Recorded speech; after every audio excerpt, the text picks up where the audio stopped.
Bonjour, comment ça va? Et bienvenue encore une fois sur Français avec Pierre pour apprendre le français.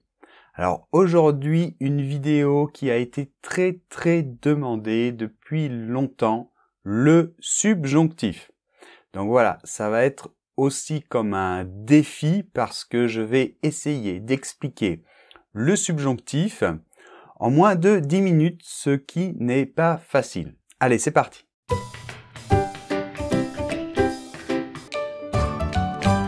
Ok, donc avant de commencer, les élèves de français avec Pierre qui travaillent sur le bac français progressif, même si j'ai évidemment traité le subjonctif dans le bac, dans le cours, regardez cette vidéo parce que je vais un petit peu l'expliquer d'une manière différente, donc c'est aussi intéressant pour vous.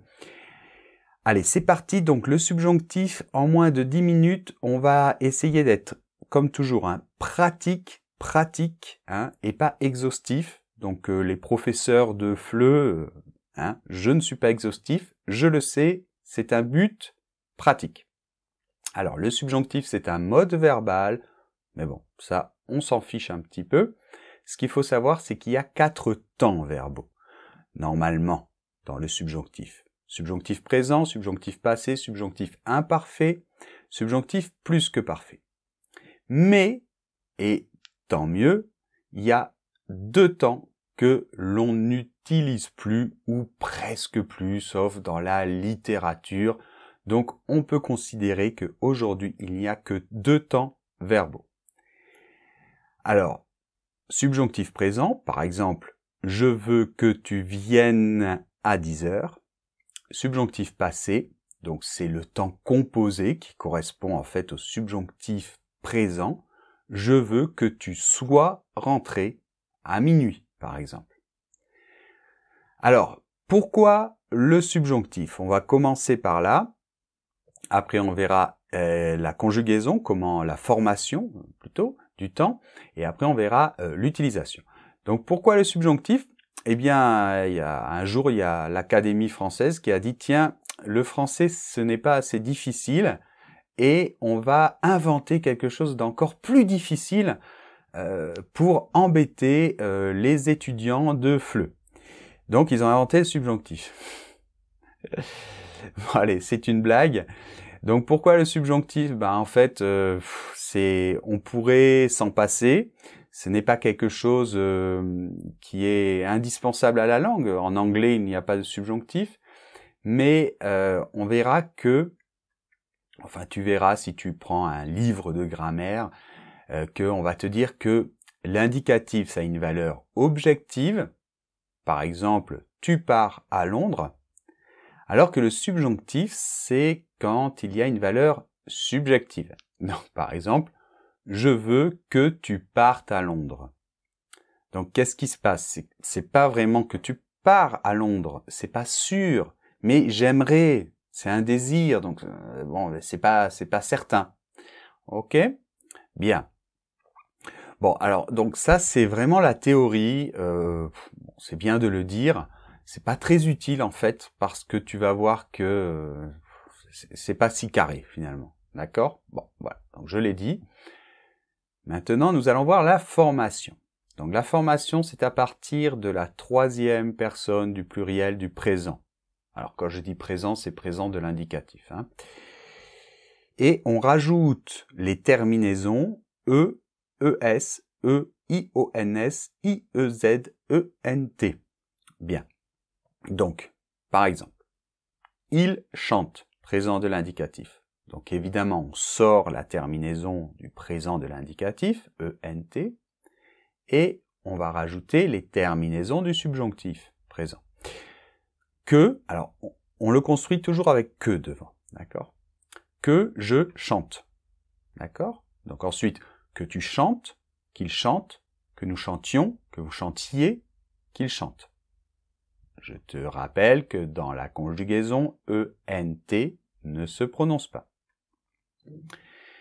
Bien, alors attention, si vous et nous ont un radical différent au présent de l'indicatif, ils conservent cette différence. Voyons tout de suite un exemple, ce sera plus facile. Alors, par exemple, le verbe boire. Donc, je bois, tu bois, il boit. Et là, on voit qu'il y a un changement de radical.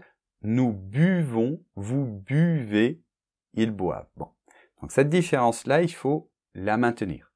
Donc, au subjonctif, ça va faire que je boive, que tu boives, qu'ils boivent, que nous buvions, que vous buviez, et qu'ils boivent. D'accord? Bon. Alors, je ne vais pas insister beaucoup plus, parce que tu as des livres comme le Becherel, par exemple, dans lequel tu as toute la conjugaison. Il y a des verbes irréguliers, donc je sais pas, par exemple le verbe être, que je sois, que tu sois, qu'il soit, que nous soyons, que vous soyez, qu'il soit, le verbe aller, que j'aille, que tu ailles, le verbe pouvoir, que je puisse, que tu puisses, etc. Donc, moi, j'aimerais m'attarder un peu plus sur l'utilisation, parce que je sais que ça pose des problèmes pour les étudiants de FLE. Donc ici, vraiment, je vais essayer de te donner, je sais pas, une méthode vraiment pratique, d'accord? C'est pas exhaustif, ok, on est bien d'accord. Moi, je connais la méthode exhaustive, hein, je sais, mais je ne veux pas ici le faire. Déjà, il me faudrait 1 heure. J'aimerais te donner quelque chose, une astuce, un truc, quelque chose de facile à comprendre et de tout de suite utilisable. Bien. Donc voilà ce qu'on peut dire. On peut dire qu'on utilise le subjonctif après la conjonction que. C'est pas toujours vrai, mais on va partir de là. D'accord? Alors, exemple. Je veux que tu viennes, subjonctif. Il faut qu'il aille à Londres. D'accord? Donc on va partir de là et puis on va voir qu'il y a quelques exceptions. Mais c'est mieux de faire comme ça, c'est plus facile. Donc, mais. Donc, en fait, il suffit que tu retiennes les exceptions. Mais. Alors, premièrement, il y a certains verbes avec lesquels on utilise le subjonctif uniquement quand ils sont à la forme négative. C'est-à-dire que ce sont des verbes qui vont introduire une proposition et le verbe de la proposition va être subjonctif uniquement si ce verbe qui introduit ma proposition est à la forme négative. Bon, le mieux c'est voir tout de suite un exemple. Donc, d'abord, quels sont ces verbes? Donc, ce sont des verbes comme ne pas penser que, ne pas croire que, ne pas trouver que. Tu vois, c'est-à-dire quand on exprime son opinion. Je ne pense pas que ce soit bien de faire ça. Je ne crois pas qu'il puisse le faire, etc. Mais aussi ne pas avoir l'impression que, ne pas être certain que, ne pas être sûr que. Donc, exemple, je pense qu'il reviendra à 8 heures. Donc là, on a l'indicatif, le futur. Et si je mets ce verbe à la forme négative, on va dire « je ne pense pas qu'il revienne » subjonctif tard. D'accord? Donc ça, c'est ma première exception. Deuxième cas, le verbe dire et ses différentes formes ne sont pas suivies du subjonctif. Donc, ce sont les verbes qui vont permettre de rapporter le discours, par exemple, de quelqu'un. Par exemple, il dit que tu ne peux pas le faire. D'accord? Bon. Donc, quand on rapporte comme ça le discours d'une autre personne, il n'y a pas de raison qu'il y ait le subjonctif. Donc, il dit que tu ne peux pas le faire, tu ne peux pas, indicatif. Donc, et finalement, un troisième cas, donc attention, il y a aussi des cas autres, on va dire. Donc, par exemple, après « j'espère que », là, il y a un « que », mais il n'y a pas de subjonctif. Ou « dès que », ça veut dire juste après que, hein, dès que. Donc, j'espère que tu viendras. Dès que tu viendras. Donc là, on met l'indicatif, dans ce cas-là, le futur, et il n'y a pas de subjonctif. D'accord? Alors, des remarques. Alors, normalement, il n'y a pas de subjonctif après le pronom relatif, dans des propositions relatives. c'est rare. Ça peut arriver, donc j'ai mis sauf dans quelques rares cas. Alors, par exemple, le train que je regarde part ce soir. Donc là, c'est l'indicatif. Que je regarde, indicatif, il n'y a pas de raison qu'il y ait le subjonctif. Parce que ici, que, c'est un pronom relatif, d'accord? C'est pas la conjonction, hein, c'est différent. Bon. Mais il y a certains cas où c'est possible de trouver le subjonctif. Donc par exemple, je cherche une personne qui est grande et mince. Donc là, j'ai mis l'indicatif parce que je sais que la personne existe. Mais je cherche une personne qui soit toujours gentille pour vivre avec moi. Et là, malheureusement, je ne sais pas si elle existe. D'accord? Malheureusement. Bien. Donc voilà. Mais c'est pas très souvent. Dans les propositions relatives, c'est pas très souvent qu'on trouve le subjonctif. Alors finalement, fais très attention parce que je trouve très souvent ces erreurs dans mes copies, dans les copies des élèves. Après quand, lorsque, ou j'espère que, ça j'en ai déjà parlé, après ça, on ne met pas le subjonctif. Même dans une perspective future, on doit mettre le futur de l'indicatif. Donc par exemple, quand je serai avec toi, lorsque je serai avec toi, lorsque et quand, hein, c'est synonyme. J'espère que je serai avec toi demain. D'accord? Donc attention là, futur de l'indicatif. Bien. Alors et les autres temps du subjonctif, les autres temps? Bon, alors le subjonctif passé, il marque une antériorité. En général, c'est souvent le rôle des temps composés, hein, de marquer l'antériorité. Je ferai peut-être une vidéo sur les temps composés. Alors par exemple, je veux que tu aies fait tes devoirs quand ton père rentrera. D'accord? C'est la maman qui dit à l'enfant, je veux que tu aies fait tes devoirs quand ton père rentrera. D'accord? Donc là, tu as fait les devoirs avant qu'il rentre. Donc, on va utiliser ici, par exemple, le subjonctif passé. Bon, je ne vais pas m'attarder trop là-dessus. Juste une dernière chose. Attention, ça devient un peu technique. Comme on n'utilise plus le subjonctif imparfait et plus que parfait, alors on ne fait pas la concordance des temps. C'est-à-dire, imagine cette phrase. Je veux que tu viennes.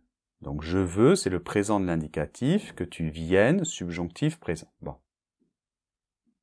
Si je passe cette phrase au passé, par exemple à l'imparfait, je voulais que tu... Alors avant, on disait je voulais que tu vinsses à 10 heures, par exemple. Donc ça, c'est le subjonctif imparfait. Parce que comme on est passé dans le passé, on doit faire la concordance des temps. Mais comme on n'utilise plus le subjonctif imparfait, alors qu'est-ce qu'on va utiliser? Eh bien, tout simplement, on laisse au subjonctif présent. Et on va dire je voulais que tu viennes à 10 heures. D'accord? Alors pareil pour subjonctif passé et plus que parfait. Si on dit je veux, présent, que tu sois rentré à minuit. Si on passe cette phrase dans le passé, on va dire, enfin avant on disait je voulais que tu fusses rentré à minuit. Tu vois, ça fait même bizarre hein, maintenant aujourd'hui d'utiliser ces temps, ça fait très savant presque. Hein.